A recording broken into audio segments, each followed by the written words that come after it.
ठीक है बच्चों, हमारे पास ये सवाल है, इलेक्ट्रोलिसिस के अंदर अगर हम एक फ्यूज्ड सॉल्ट की इलेक्ट्रोलिसिस करते हैं तो फ्यूज सॉल्ट में होता यह है कि हमारे पास जो मानो मेटल था वो कैथोड पे जाके डिपॉजिट होगा, और जो नॉन मेटल है मान लो क्लोराइड है तो वो एनोड पे जाके लिबरेट होगा। गैसेस है तो लिबरेट होती हैं, अगर गैसेट नहीं है तो वो डिपॉजिट हो जाती है।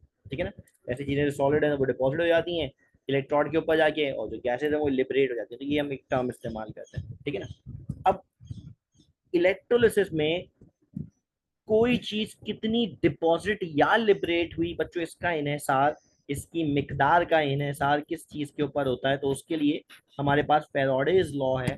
फैराडेज लॉ कहता है कि mass of the deposited substance or liberated substance in the electrolysis is equals to Z into I into T, और Z से मुराद है यहाँ equivalent weight of the substance. Equivalent weight जितना ज्यादा होगा उतना ज्यादा डिपॉजिट होगा। Number two, intensity of the current, जितने एम्पेयर करंट दोगे, जितना पावरफुल करंट दोगे उतना ज्यादा डिपॉजिट होगा। ठीक है। Number three, time of the electrolysis, जितना टाइम दोगे उतना ज्यादा डिपॉजिट होगा। ठीक है।